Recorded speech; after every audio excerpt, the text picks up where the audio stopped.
Assalamualaikum warahmatullahi wabarakatuh. Selamat siang. Perkenalkan, nama kakak Kacaila. Di sini kakak akan menjadi tutor matematika di kelas online ini. Salam kenal ya. Sebelum kita mulai, gimana kabarnya nih hari ini? Semoga ada dalam keadaan sehat dan semangat buat belajarnya. Nah, kakak di sini masih menempuh jenjang pendidikan di Universitas Siliwangi, dan insya Allah di sini kita akan belajar bersama dengan cara yang menyenangkan dan mudah untuk dipahami. Jikalau nanti ada penjelasan yang kurang dimengerti, jangan sungkan untuk bertanya, karena di sini kita belajar bareng, di sini kita berdiskusi bareng. Oke, next langsung aja ya. Materi apa sih yang akan kita pelajari? Di sini ada judulnya, yaitu Rahasia di Balik Simbol. Mengenal dunia aljabar. Jadi, untuk pertemuan kali ini kita akan belajar mengenai aljabar. Ada yang tahu nggak apa itu aljabar? Nah, langsung next slide ya. Di sini ada tujuan pembelajaran. Setelah mempelajari materi ini, siswa diharapkan yang pertama memahami pengertian aljabar, yang kedua mengenal unsur-unsur dalam aljabar, yang ketiga mengenal operasi dalam aljabar. Next. Nah, di sini ada pengertian aljabar. Aljabar adalah cabang matematika yang mempelajari sistem bilangan dengan menggunakan simbol, biasanya berupa huruf. Nah, biasanya huruf yang digunakan kebanyakan itu X, Y, ataupun Z. Boleh saja di luar dari itu, misalkan A atau B, tapi biasa kebanyakan yang digunakan itu X, Y, Z. Untuk mewakili bilangan yang belum diketahui disebut variabel, dan melakukan operasi matematika seperti penjumlahan, pengurangan, perkalian, dan juga pembagian. Next. Nah, di sini ada unsur dari aljabar. Yang pertama ada suku. Apa sih itu suku? Apa yang dinamakan dengan suku? Suku adalah bagian dari bentuk aljabar yang dipisahkan oleh operasi penjumlahan atau pengurangan. Nah, suku bisa berupa variabel beserta koefisiennya atau konstanta. Contohnya yaitu 4x, terdiri dari satu suku. Kenapa satu suku? Karena kan di depannya nggak ada operasi penjumlahan ataupun pengurangan ataupun perkalian yang lainnya. Nah, di situ yang diketahui cuma 4x, jadi terdiri dari satu suku. Yang kedua, 4x ditambah 7. Terdiri dari dua suku, yaitu apa saja? 4x dan 7. Sebagai pemisahnya yaitu operasi penjumlahan ini. Ini sebagai pemisah. Nah, di sini suku itu dibagi menjadi dua. Ada suku sejenis dan tidak sejenis. Contoh dari suku sejenis yaitu 3x, 4x, 5x, 9x. Kenapa disebut suku sejenis? Karena mempunyai variabel yang sama, yaitu x. Nah, di sini contoh yang kedua, x kuadrat, 2x kuadrat, 6x. Kenapa disebut sejenis? Karena punya variabel yang sama. Apa? Yaitu x kuadrat. Nah, tidak sejenis. Contohnya apa? 7x, 3x kuadrat, 8xc. Kenapa disebut tidak sejenis? Lihat ini ya, variabelnya ini x. Ini x kuadrat. Ini xc. Nah, kan beda ya x dengan x kuadrat. Begitu pula dengan xy. Karena memiliki variabel yang berbeda-beda, berarti tiga suku ini tidak sejenis. Next. Di sini ada yang kedua, yaitu namanya koefisien. Adalah bilangan yang terletak di depan variabel dan menunjukkan berapa kali variabel tersebut dikalikan.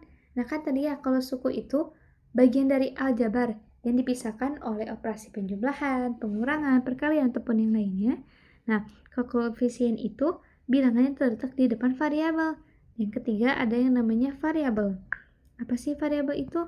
Variabel itu simbol. Biasanya berupa huruf yang digunakan untuk mewakili nilai yang belum diketahui atau bisa berubah. Yang keempat ada yang namanya konstanta. Itu suatu bilangan yang nilainya tetap dan tidak berubah-ubah. Konstanta tidak memiliki variabel yang terkait dengannya dan nilainya tetap dalam setiap konteks matematika. Nah, contohnya 3x ditambah 5. Ini tuh ada berapa suku? Ada dua suku, yaitu 3x dan 5. Karena di sini ada pemisahnya, yaitu pemisahnya penjumlahan. Ini sebagai pemisah. Nah, ini ada 2 suku. Nah, mana sih yang disebut koefisien? Mana juga yang disebut variabel ataupun konstantanya? Yang mana sih? Nah, kan tadi koefisien itu merupakan bilangan yang terletak di depan variabel. Nah, ini kan variabelnya itu X. Variabel itu apa? Tadi kan simbol. Biasanya kan berupa huruf. Berarti kan ini ya yang menjadi variabel. Ini yang menjadi variabel. Nah, koefisien yang mana? Koefisien kan tadi katanya tuh yang letaknya itu di depan variabel, yaitu ini 3. Ini menjadi koefisien. Nah, konstantanya itu yang mana? Konstantanya itu, nah tadi kan konstanta itu tidak terikat oleh variabel. Nah, hanya angkanya aja yang tidak ada variabelnya, berarti yang ini disebut sebagai konstanta. Konstanta itu tidak ada tidak ada X ataupun Y dan yang lain sebagainya. Sampai sini paham untuk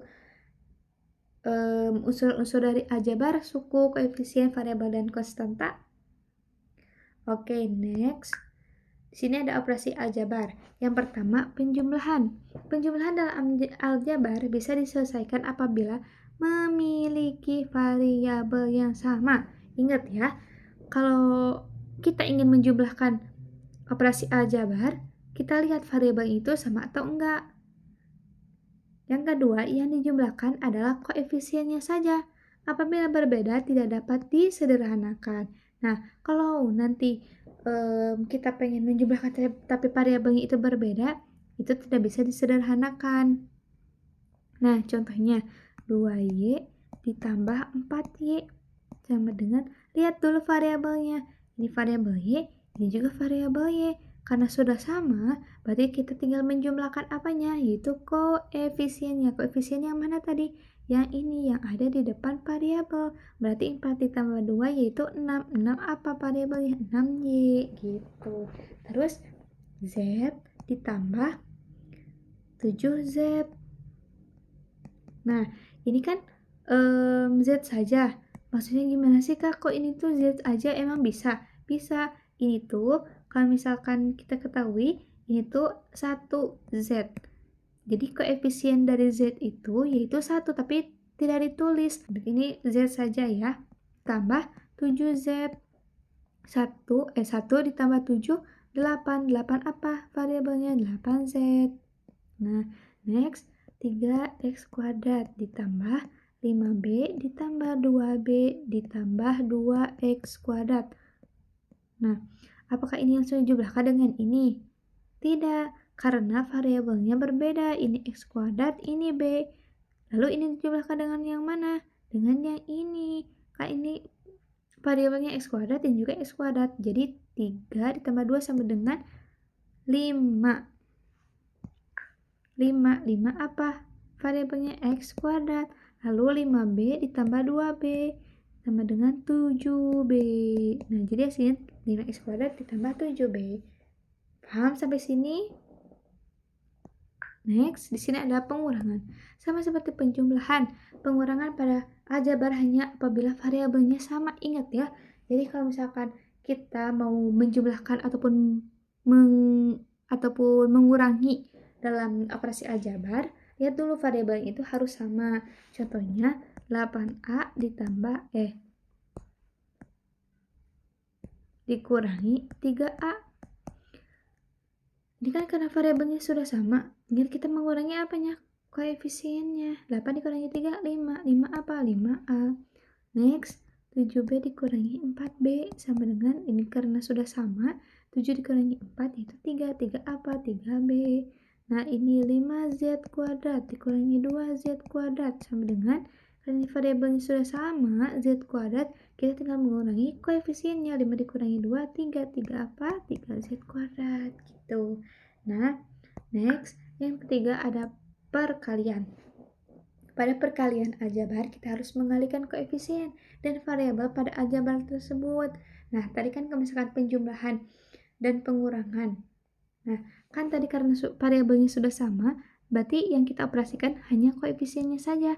Tapi di dalam perkalian, Yang dioperasikannya itu dua koefisien dan juga variabelnya. Nah, apabila A dikali B, maka hasilnya menjadi AB. Apabila 2 dikali A, maka hasilnya menjadi 2A. Contohnya, 3Y dikali 4. Awas ya, ini tuh operasi perkalian, bukan X. 3Y dikali 4. Nah, karena di sini variabelnya cuma Y, kita tulis Y. Berarti kita tinggal mengalihkan apanya? Kita tinggal mengalihkan koefisiennya saja. 4 dikali 3, 12. 12Y, 2A dikali 4B. Sama dengan, nah ini kan 2 dikali 4, 8. A dikalikan dengan B, jadi AB. Hasilnya jadi 8AB.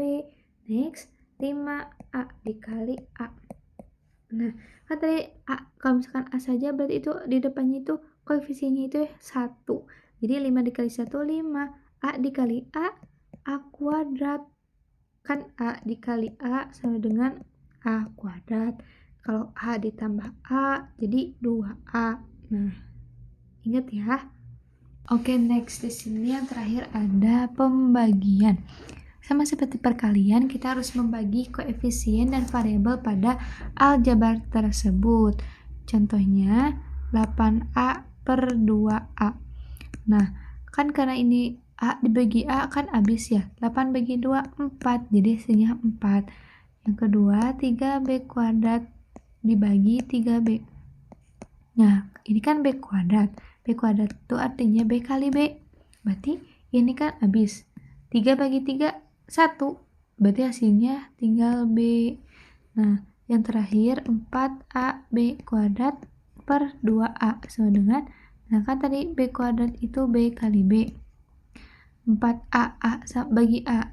4 bagi 2, 2. 2B kuadrat. Nah, paham sampai sini? Next. Nah, karena materi kita sudah beres, apakah ada yang ingin ditanyakan? Boleh, nanti kita di sini berdiskusi bareng ya. Kalau misalkan ada penjelasan yang emang belum dipahami. Nah, tadi kan apa sih yang udah kita pelajari hari ini? Yang pertama, itu pengertian dari aljabar. Pengertian dari aljabar. Nah, yang kedua, unsur aljabar. Ada apa aja sih tadi unsur dari aljabar? Ada 4. Yang pertama yaitu suku, yang kedua variabel, yang ketiga koefisien, dan yang terakhir yaitu konstanta. Nah, suku itu apa? Tadi suku adalah bagian dari aljabar ya, yang dipisahkan dengan operasi penjumlahan, pengurangan ataupun perkalian. Nah, variabel, nah ini dulu ya, koefisien. Koefisien itu apa? Koefisien itu terletak di mana? Koefisien itu terletak di depan variabel. Bilangan yang terletak di depan variabel itu koefisien. Variabel itu apa? Variabel itu tadi simbol. Nah, konstanta itu tadi tidak terikat oleh variabel. Nah, jadi di konstanta nggak bakalan ada X, nggak bakalan ada Y, Z, ataupun yang lainnya. Nah, yang ketiga tadi kita belajar mengenai operasi aljabar.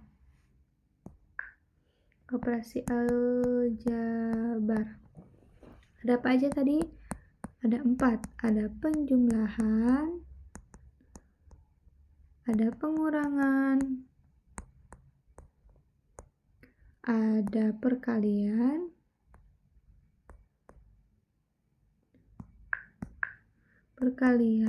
dan pembagian. Nah, tadi kan penjumlahan dan pengurangan. Syaratnya si variabel itu harus sama. Variabelnya sama. Nah, dan yang dioperasikannya itu hanya koefisiennya saja karena variabelnya itu sudah sama. Kalau misalkan di perkalian dan pembagian, karena syaratnya kan variabelnya nggak harus sama, jadi boleh ada variabel yang berbeda. Jadi operasinya dua itu koefisien koefisien dan variabel. Variabel ya. Nah, jika tidak ada yang ingin ditanyakan, jika tidak ada yang ingin didiskusikan, oke, mungkin cukup sekian materinya. Oke, karena tidak ada pertanyaan lagi, di sini kita next ke latihan soal. Di sini nanti kakak akan kasih linknya. Nah, di sini terdiri dari 10 soal. Jadi sini kita akan mencari yang namanya nih, seperti buku ini. Apa yang dimaksud dengan konstanta dalam aljabar? Jadi konstanta itu apa? Konstanta itu bilangan tidak terkait variabel. Nah, oke, betul. Next, apa yang dimaksud dengan aljabar? Aljabar itu cabang matematika yang menggunakan simbol untuk mewakilinya. Nah, nanti kalian bisa cari ya, ada 8 soal lagi untuk diselesaikan. Oke, mungkin sekian pertemuan hari ini. Semoga ilmunya bisa bermanfaat. Mohon maaf apabila ada kesalahan. Wassalamualaikum warahmatullahi wabarakatuh.